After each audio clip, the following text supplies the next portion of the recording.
Hello and welcome to Yogi's Garage. It's time.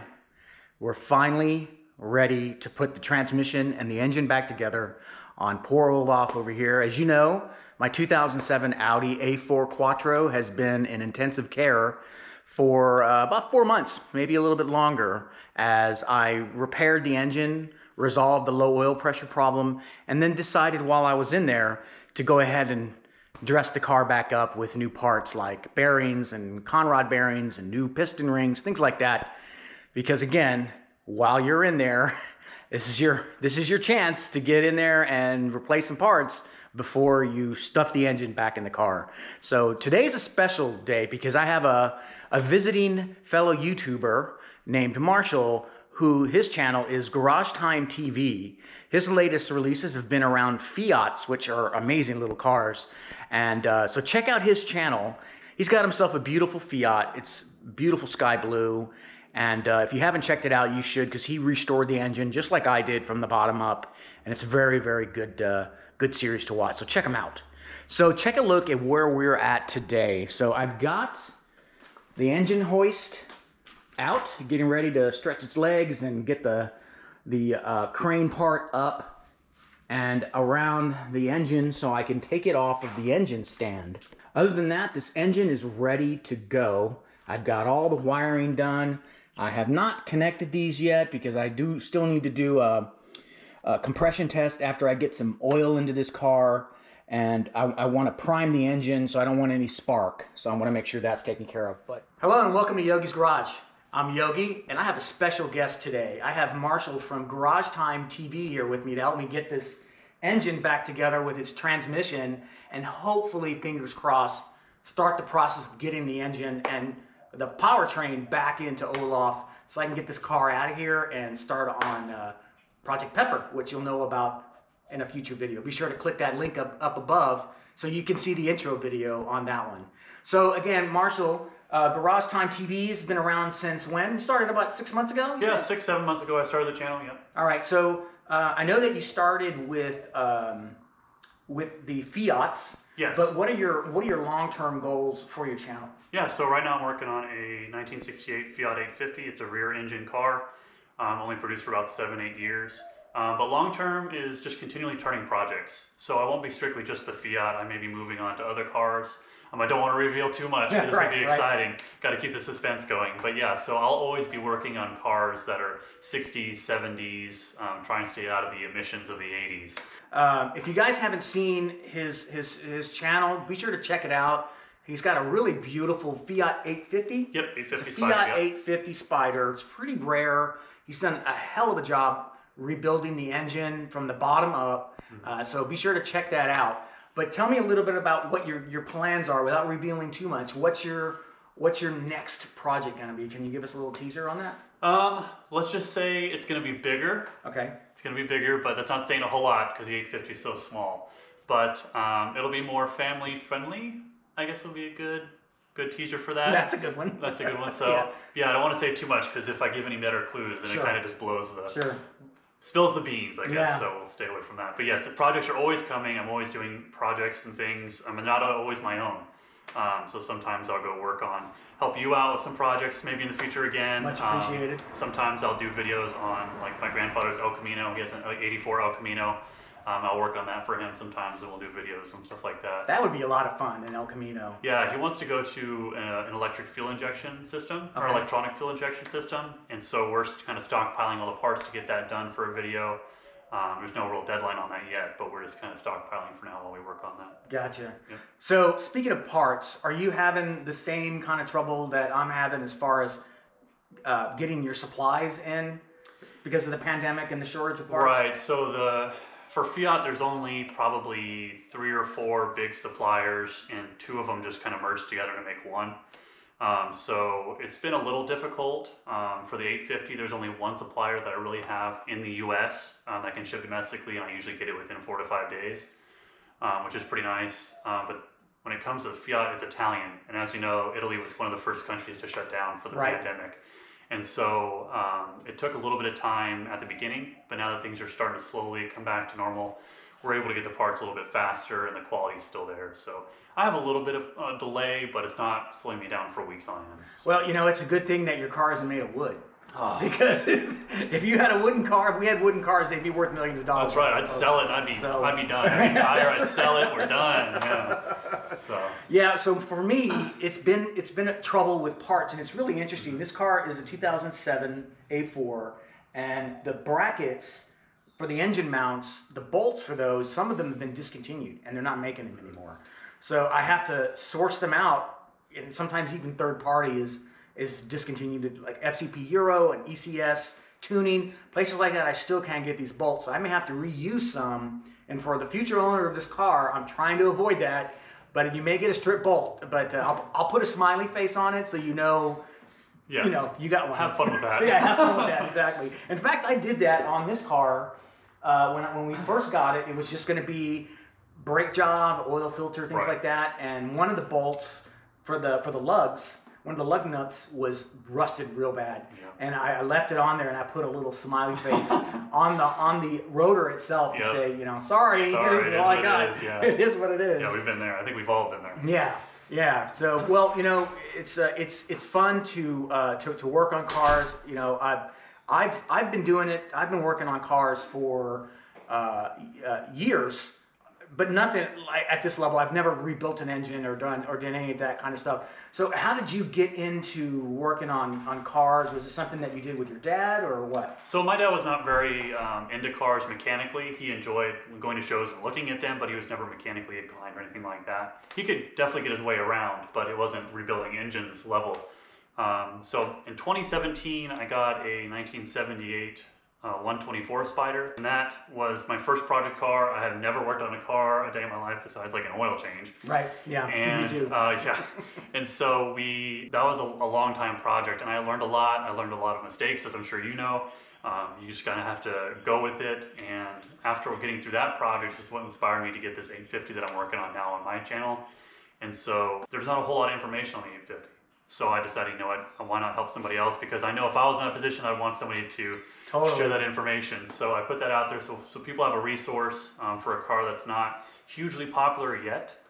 Right. And there's not a lot of information on. So the Fiats are what got me into it, but I'd love to branch into other makes and models as the channel grows. So that's what I look forward to doing and stuff like that. So for me, I kind of have a 1 year, 5 year, 10-year plan with this channel.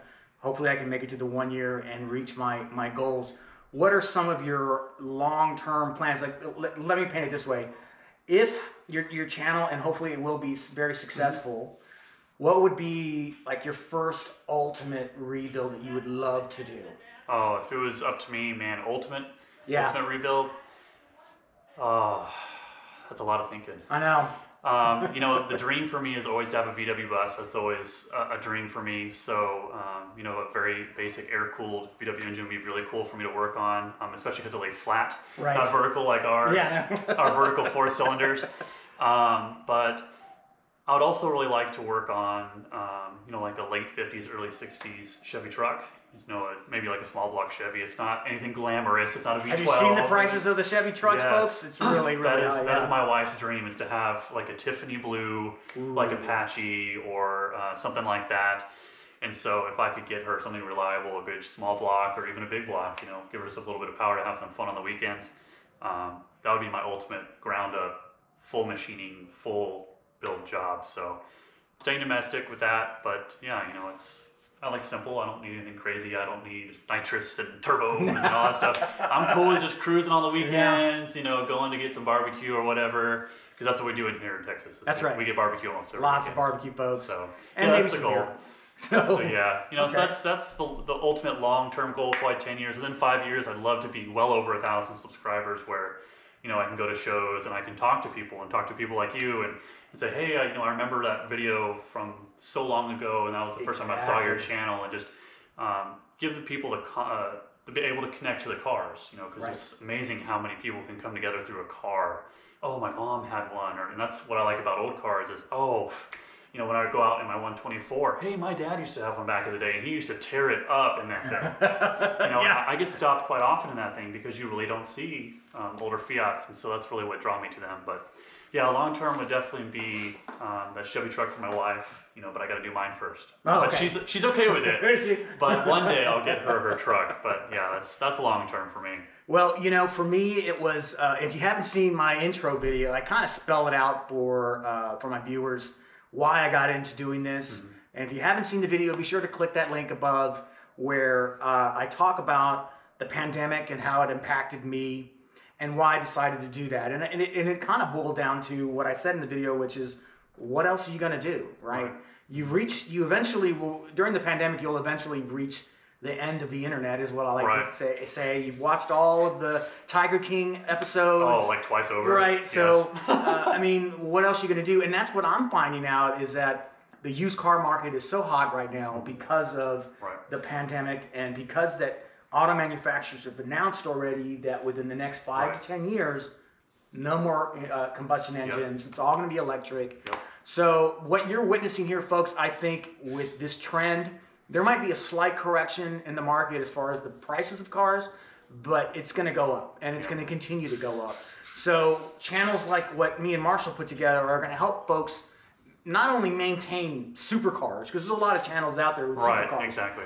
But you're also going to be able to maintain weekend cars that you love, like my 911 Porsche 996. It's a piece of crap right now, but I'm gonna get that car weekend beautiful and show ready, because I strongly believe that the market is trending up. We're never going to see a bottom again in this, and people are going to be looking to mechanics like us, home do-it-yourself mechanics, to keep the data available and provide it in a way that people can quickly ingest and learn how to swap a gearbox, or learn how to paint a car, or polish a car if you buy a barn find or something, and you need to learn how to wax it. So that's what I wanted to do. As you can see in my garage, and I have a video on that as well, where I had it redone.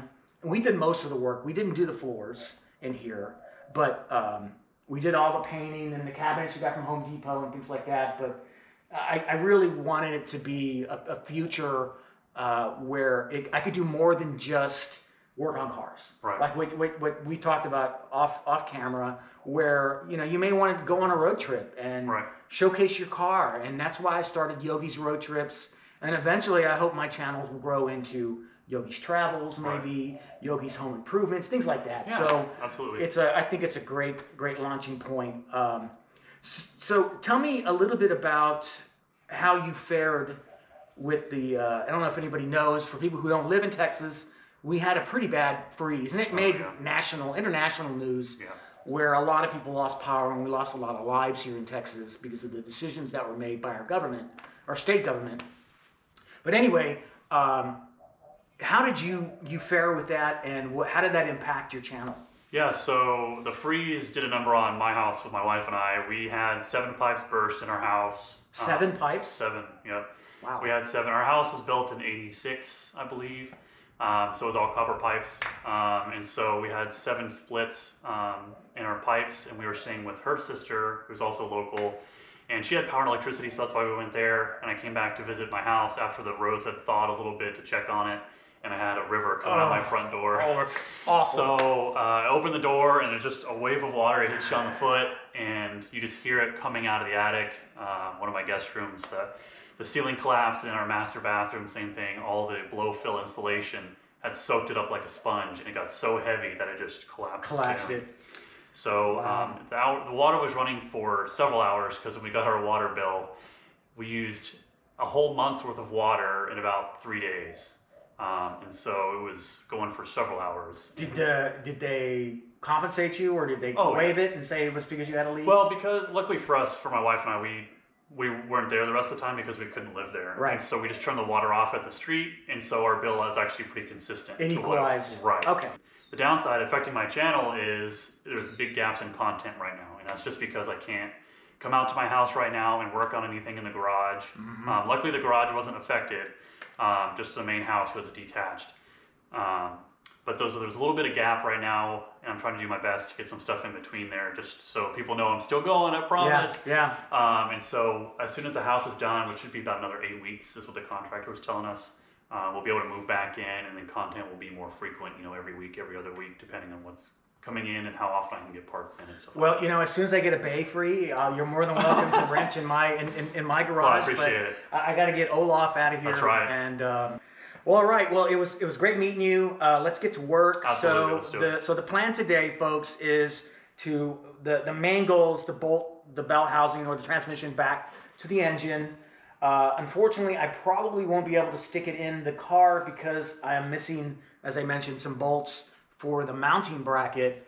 I may be able to get it in there and then come back later and put the engine mount bracket on there later, but it's kind of a tight squeeze, so we'll have to figure that out. Yeah. So keep watching. We're gonna put some things together and we'll put you on time lapse. Let's do it. So thanks for watching. Okay, well, the first goal here is to get the engine off of the engine stand. One of the first things that I realized when I bought this setup was that the engine stand's legs are too wide to fit perfectly square into the engine hoist legs. So it has to go in a cockeyed position, but nothing too serious. I unintentionally drained the automatic transmission fluid from the torque converter, so I had to run out and buy some more to refill it. Okay, what I'm doing here is I'm preparing the flywheel to be mated back onto the crank. What I realize now, looking back at it, is it looks like I may have put the spacers on the wrong side because I'm going to have to pull the engine out and replace that metal baffle because it got damaged during the install. These bolts here are 90-degree torque to yield bolts, so I'm marking them with a Sharpie. Marshall holding the crank in this shot here because it's pretty difficult to torque to yield these bolts if no one is holding the crankshaft on the other side.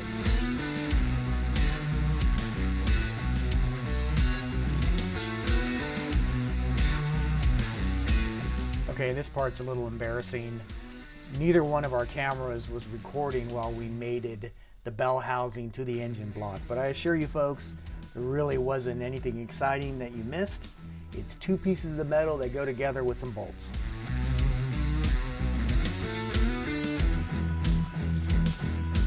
I think Marshall and I got pretty efficient at mating and taking apart the engine and transmission since we had to do it a number of times to get it right. I've been told that the torque clicking sounds is ASMR for the ears. Let me know what you think in the comments below.